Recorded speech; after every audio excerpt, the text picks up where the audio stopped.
apo të tjera të tjera. Pra, në formën e vënçes. Estela, i do veshjet firmato apo i përbuzat tonë në fshetësi? Ja, unë nuk mund t'i përbuz, unë jam një stiliste. Unë i dua, por i dua me pa abuzuar. Nëse ne mund t'ja lejojmë vetes, marrim vesh një veshje firmato që na shkon neve, na bën të ndjehemi mirë dhe rehat, por nuk e marrim për të na ngritur në status. Por këtë jam kundra. Bravo, Sarasel. Unë vlerësoj veshje cilësore, por jo me këto Logot. të mëdhaja. Se s'ke vesh në njërë Prada, Asnjëherë në jetën time. Asnjëherë në jetën time. pse Kam veshur cilësore, firmato dhe pa e ditur askush. E ka këtu mbrapa. Se ti edhe si përmarrës, e kupton? Po Të mos pikërisht pra. të rasin, pra të mos të rasin Mos të thrasin fare, dhe nuk të thrasin fare. Unë kam gati rreth 5-6 vitet e fundit ose 7.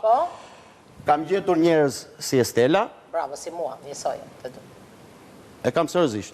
I ke bërë mes me Edhe i dëshirën dhe them dua masat e këtë tua. këpuc, dua këtë rip, dua këtë këmish, dua këtë palpanallona, dua këtë. Zgjedh cilësinë. Edhe i vede S atje tek me inicialet e mia dhe Ti pas ke bërë trend vetë, po. S'ke bërë emrin. Rudina. Më pëlqejnë veshjet e bukura. Ja, ndjekim pak Rudinën, të lutem.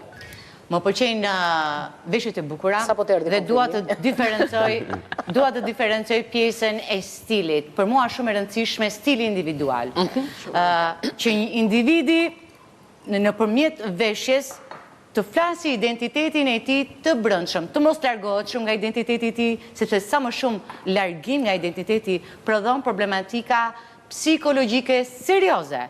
Ti varesh nga vlerësimi të tjerëve, vetëm nga jashtë, dhe kur ti nuk e merr atë vlerësimin e tjerëve, ti përjeton